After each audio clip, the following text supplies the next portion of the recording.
Halo bro, sis. Kembali lagi dengan saya, Apoteker Riko. Masih seputar berbagi ilmu forensik. Kali ini kita membahas tema kejahatan seksual. Nah, sepertinya itu kejahatan seksual udah nggak asing bagi telinga kalian kan?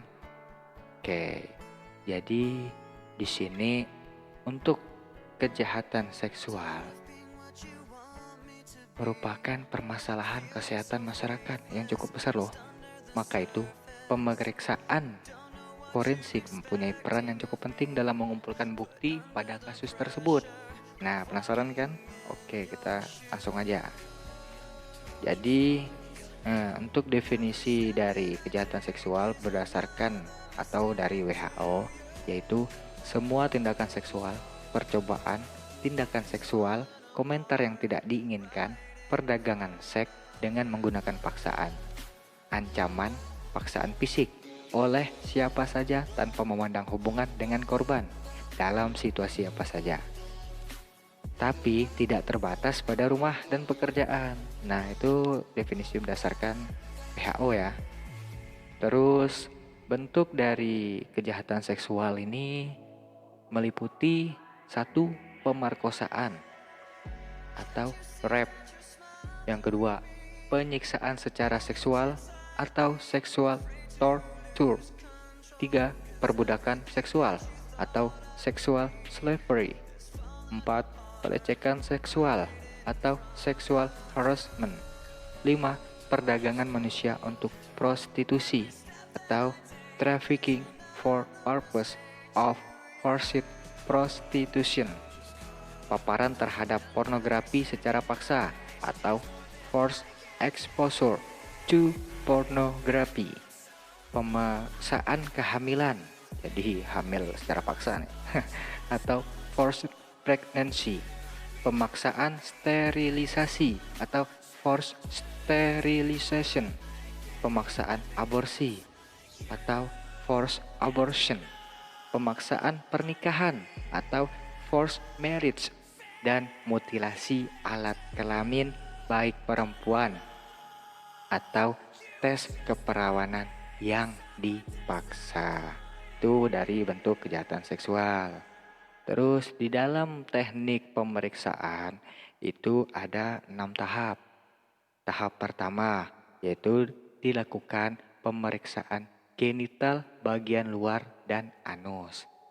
Atau untuk inspeksinya yaitu bisa di mons pubis, vestibula, vagina seperti pada labia mayora atau labia minora atau klitoris, selaput darah atau sisa-sisa selaput darah dan perineum. Untuk swab pada genitalia, bagian luar dilakukan sebelum pemeriksaan spekulum. Peregangan pada daerah labium pudenda dapat menyebabkan luka dan sulit untuk dilihat karena tertutupnya adanya pembekakan jaringan mukosa. Terus secara gentle tariklah labia untuk melihat himen. Itu tahap pertama. Untuk tahap keduanya bisa dilakukan swab secara hati-hati jika terdapat darah segar. Lihat asal darah tersebut apakah dari vulva atau dari bagian dalam vagina. Darahnya tuh. Untuk tahap ketiganya itu dengan spekulum. Caranya, periksa pada dinding vagina atau tanda cedera termasuk luka lecet atau luka memar. Untuk penggunaan spekulum, plastik transparan sangat membantu melihat dinding vagina. Jadi disarankan menggunakan spekulum bahan plastik. Terus periksa kanalis endocervicalis. Terus bukti seperti benda asing dan rambut itu bisa dijadikan bukti atau bisa dapat dijadikan temuan dan harus dikumpulkan. Dan kejadian lebih dari 24 jam atau kurang dari 96 jam itu dilakukan pemeriksaan endocervical canal swab. Sebaiknya dilakukan terlebih dahulu untuk pemeriksaan semen. Jika pemeriksaan spekulum tidak bisa dilakukan karena pasien menolak, masih memungkinkan untuk dilakukan blind vaginal swab.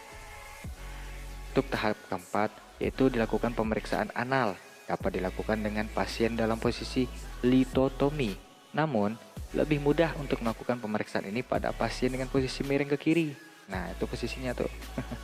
Terus perlu dijelaskan kepada pasien untuk menahan panggulnya sehingga anus tampak jelas.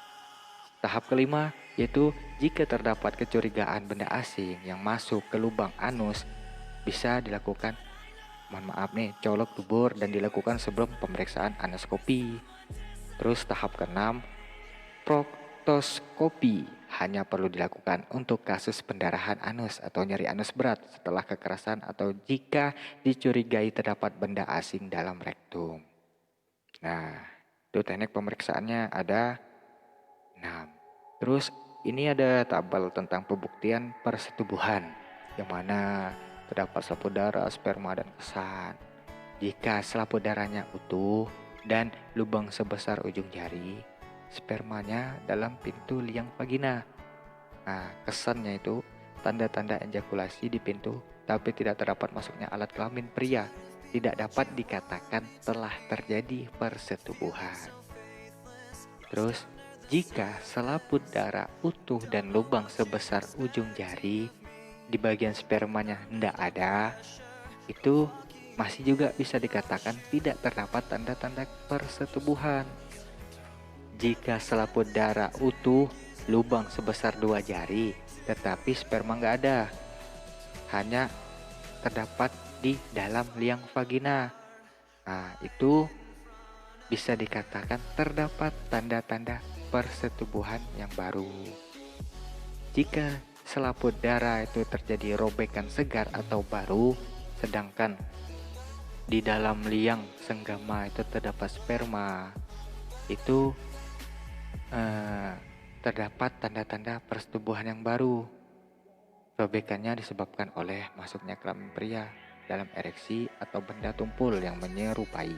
Tidak ada sperma belum menyingkirkan telah terjadi persetubuhan.